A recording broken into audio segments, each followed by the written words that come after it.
And so, going back to my original standing point, given the relative velocity of the Earth's moon and the sudden loss of power to the dwarf star this movie oh so boldly claims the moon is powered by via Dyson sphere technology, the entire premise and overall science of this movie is fundamentally flawed, and it can all be chalked up to bad science.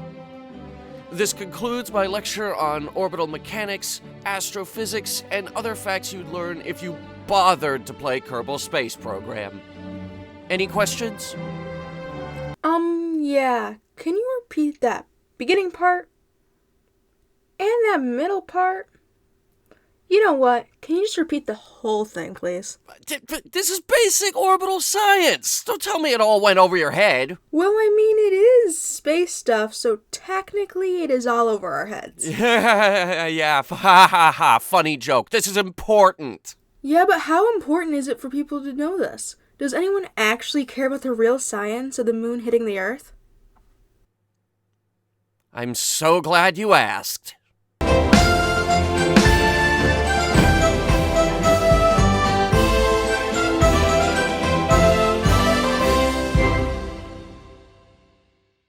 Hello, my name is Hunter, the movie reviewing horse, because when it comes to cinema, humans cannot be trusted. And I'm here because he wants to lecture more about astrophysics. You're the one who failed my class. I'm pretty sure I'm the only one that took your class. That's besides the point. Bad science. For as long as movies have been made, there has been bad science, and it has always been a plague and a curse. The Day After Tomorrow has no idea how climate science works. 2012 claims that neutrinos have the ability to mutate. Independence Day tries very hard to understand alien technology. Even Jurassic Park has bad science with its dinosaur DNA. In an attempt to explain the science in their stories, many films will use words they think people won't know the meaning to and hope it all goes over their heads. Now, obviously, if you have some kind of sci-fi MacGuffin like a Stargate or a warp drive, that's fine. The problems start coming up when you base your science in reality. Real science. In fact, the song we're playing right now is based on outdated science. Greg, put in the up-to-date one. Much better. The problem with bad science is when you do have bad science, you alienate people that actually understand the science. If you have to base your science in reality, then you have to get it right. There's a review by Jay Exey for the sci-fi series Another Life, and that show is, so scientifically inaccurate, it's astounding. If you haven't seen that video, definitely go check it out, because he talks about bad science way more than we have time to in this review. So if bad science is such a big deal, then why do these movies still make money? That's an excellent question. Because this movie did not. Moonfall, from one of my least favorite directors ever, Roland Emmerich. Sure, he directed Stargate in 1994, which spawned a really, really good TV series, and that's great. But he also made Independence Day, Godzilla 1998, The Day After Tomorrow, 10,000 BC, 2012, and Independence Day Resurgence, and that's bad. See, every time Roland makes a disaster movie, and sometimes it doesn't even have to be a disaster movie, it's always awful. And this disaster, not in the sense that it's a disaster movie, but the fact that the movie itself is a disaster, was no exception. Every Hollywood writer has pondered, what if we made a movie about the moon hitting the Earth? But the real science dictates that once the moon hits the Roche limit, it'll just rip itself apart. Kurzgesagt had a really good video on it, and yes, I think I'm butchering that channel name. And funnily enough, that video that I just mentioned came out very close to when this movie came out. Coincidence? Probably not. Because you see, this movie looked at the real science and said, okay, but what if the moon was made by ancient humans from 1 billion years ago, and they came here to escape a nanomachine that wiped them all out ages and ages and ages ago, and now the nanomachines are back, and they turned off the moon, so now the moon is falling towards the Earth. That's actually the plot of this movie, and 3 guys consisting of 2 former astronauts and an internet conspiracy theorist have to go and set off an EMP bomb in order to stop it. Which begs the question, why didn't these billion-year-old human civilization guys not do that before? They clearly know how to make a Dyson sphere, which is the biggest thing in sci-fi right now, and you would think that an EMP bomb is like banging rocks together for them. Glossing over the fact that this plot sounds like it was written by an insane man, this is not the only scientific inaccuracy we have to deal with in this movie. If you turn off the power to anything, especially something as far away as the moon, it's not going to just fall back down to Earth. That's not how orbits work. Play the tutorial of Kerbal Space Program. Why would the moon need a constant flow of power to keep it from crashing into Earth, as opposed to, the laws of gravity? Speaking of gravity, they got the tides in this movie right, but the moon would not have the gravitational pull to literally pull water off of the planets. Okay, let alone, there's one scene in this movie where they're like, oh, the moon's gonna suck away all the oxygen. That's not how any of this works. That's wrong. And if I gave a shit, I could tell you a million reasons as to why, but we don't have that kind of time. Like, there are parts in this movie where the moon starts picking up cars and shit. Like, how much gravity do you think the moon has? Mr. Critic, the moon is heavier now. Okay, sure, why not? After all the rocks fall off of it, the moon would have less mass, and the fact that this sphere is hollow, the moon would actually have way less mass. So that doesn't work either. And don't tell me the dwarf star in the middle of the moon has anything to do with it, because that would have given the moon a way higher gravitational pull than it currently does. Alright? We would have noticed it way, way, way, way, way before. But wait! There's more! All of this culminates into, I'm dead serious here, the worst space shuttle launch I have ever seen in any movie ever. This is worse than Armageddon. So they're getting ready to launch, but there's an earthquake, and they break one of the engines, and they don't have a spare, despite the fact that they're using those for SLS, and we saw the space launch system earlier in the movie, but SLS is a completely different rant, unrelated. So they decide that they're gonna launch with 2 engines, which is not possible, like, at all. They figure the moon's gravity is gonna pull them the rest of the way because the moon's gravity has gone into overdrive for absolutely no scientifically sound reason. I could actually rant on these engines for a while if I wanted to, because the RS-25 is not, like, an extremely uncommon engine, okay? But NASA does have a fair number of them laying around. Anyway, they launch amidst a tidal wave as the moon is pulling all the water off of the planets, and then halfway up, one of the solid rocket boosters stops working, which is not how solid rocket boosters work. The only way it would die mid-flight is if you didn't put enough solid fuel in there. This actually should have made them immediately spin out of control, but for some reason it didn't. Clearly indicating that you people have never had anything go horribly wrong in Kerbal Space Program. And things always go horribly wrong in Kerbal Space Program, so you never played it. But the moon's gravity somehow pulls them out of the atmosphere and into orbit, despite the fact that I think they ran out of fuel before they got up there. Which means you have no fuel left over to circularize, so you would just fall back down. That's strike number 50 for this movie. And then they're gonna refuel at a SpaceX orbiting fuel depot, which also does not exist, and there are no plans for that to exist. And why didn't the moon's gravity just rip that out of orbit as well? It's ripping everything else out of orbit. I would imagine we're down a couple 100,000 satellites at this point.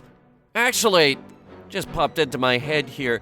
If the moon's gravity is so much stronger now, how come all the people aren't getting ripped up into space?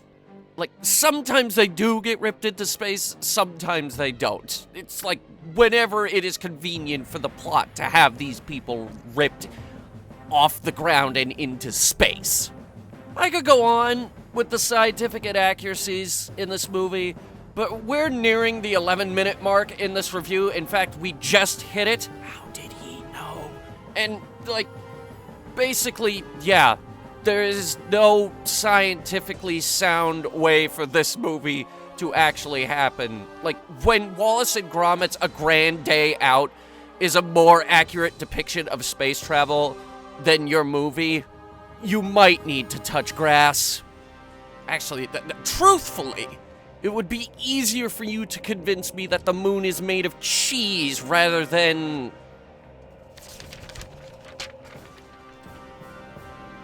a ancient ark created by billion-year-old humans who seeded the planet billions of years ago with human life.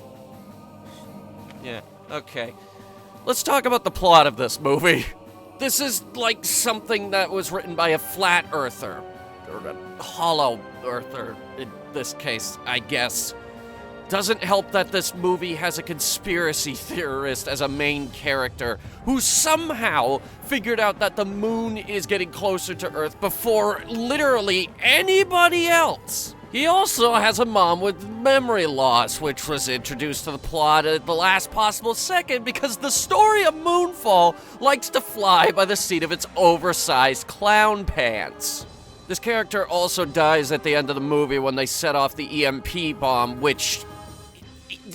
No, an EMP would not kill you. That's not how an electromagnetic pulse works. Oh, but it was great for the end of the movie when he got uploaded into the computer and then they started hinting at the sequel, which Emmerich spoke back in January about filming 2 sequels back to back if this movie actually did well. If $35 million at the box office against your $140 million budget says anything, though, yeah, I don't think that's gonna happen. This movie has flopped. Flip-flopped, even, at the box office. Solo, A Star Wars Story, did better at getting its money back. Yeah, but Mr. Horse Movie Critic, we had to deal with the COVID. Nobody wants to go out and see movies right now. Wasn't a problem for Uncharted. Uncharted already had an incredibly successful opening weekend. In fact, they made back their budget.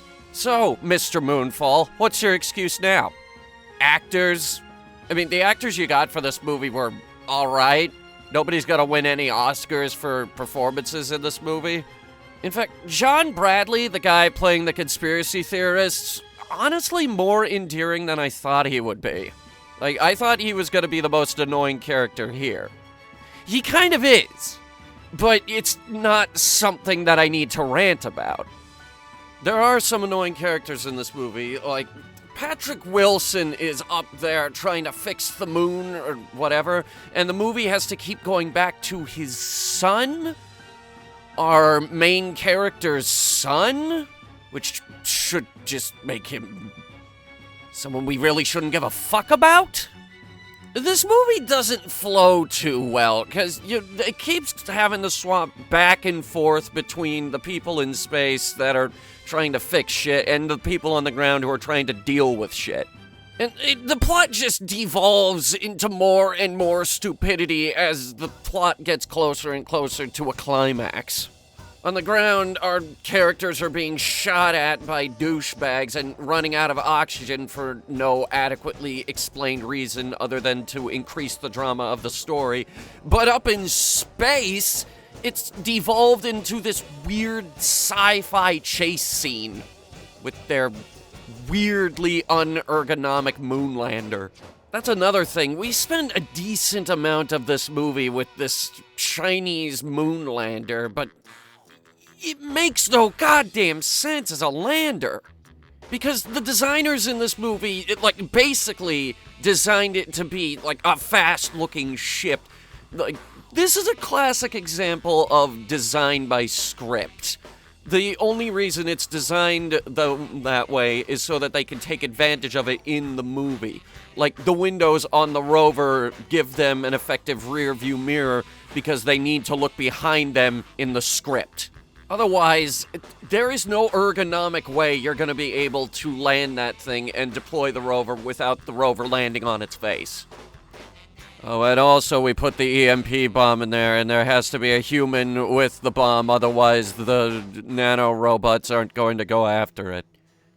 You're making shit up as you go on at this point. It's like halfway through the movie, they decided to do 80,000 revisions of the script instead of just throwing it in the garbage.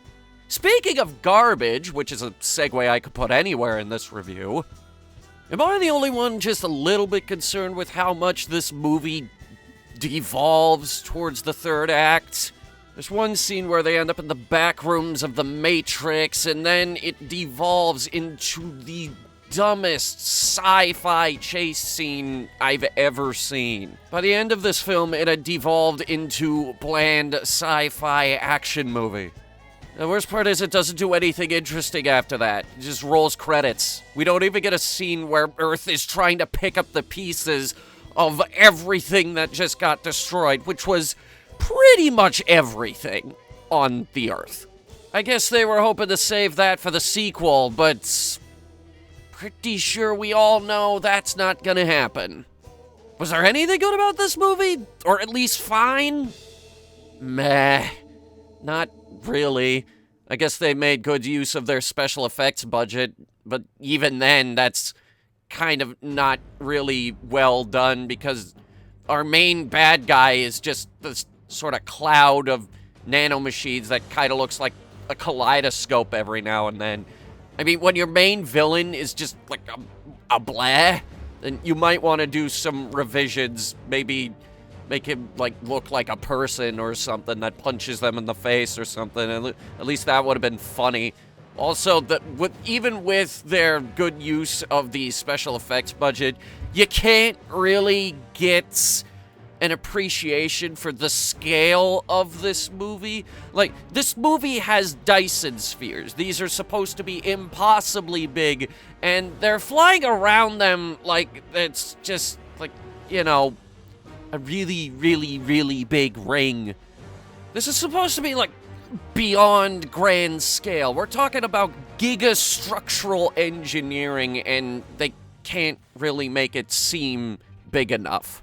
Why do we even need to have the big chase scene anyway? Just set off the bomb and leave! The only reason we're doing this big chase scene is so that you can have this big visual effect showcase, and it sucks! Why do we need to have all of these part sci-fi spaceships shoot at the nanobots? Just do the bomb! You already have the EMP bomb! You already had a plan! Unlike the director of this movie, which clearly he didn't have a plan.